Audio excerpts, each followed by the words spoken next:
കോട്ടയം മണ്ഡലത്തിൽ ഇക്കുറി കേരള കോൺഗ്രസുകാരുടെ അഭിമാന പോരാട്ടമാണ് നടക്കുന്നത്.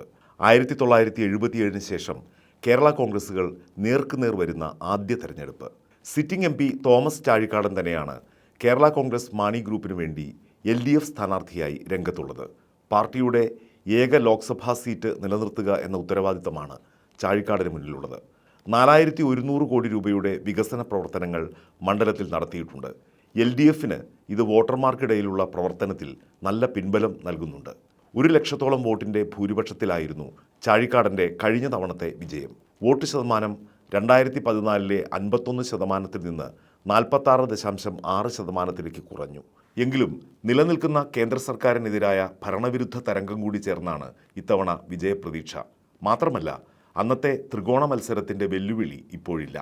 കഴിഞ്ഞ 5 വർഷത്തെ ഭരണമികവ് ജനങ്ങൾക്കിടയിൽ എത്തിയെന്നതും പ്രചാരണ രംഗത്ത് പ്രതിഫലിക്കുന്നു. UDF സ്ഥാനാർത്ഥിയെ പ്രഖ്യാപിച്ച ആദ്യ മണ്ഡലമായിരുന്നു കോട്ടയം. ജോസഫ് പക്ഷത്തു നിന്ന് കേരള കോൺഗ്രസിലെ വിശ്വസ്തനായ ഫ്രാൻസിസ് ജോർജാണ് മത്സരിക്കുന്നത്. കേരള കോൺഗ്രസിൻ്റെ സ്ഥാപക നേതാവായ KM ജോർജിൻ്റെ മകനാണ് ഫ്രാൻസിസ് ജോർജ്.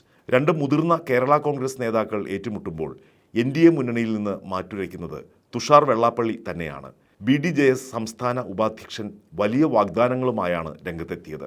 റബ്ബർ വില കിലോയ്ക്ക് 250 രൂപയാക്കിയാൽ മാത്രമേ മത്സരിക്കാനിറങ്ങൂ എന്ന പിടിവാശിയൊക്കെ മറന്നെങ്കിലും മത്സര രംഗത്തുണ്ട്.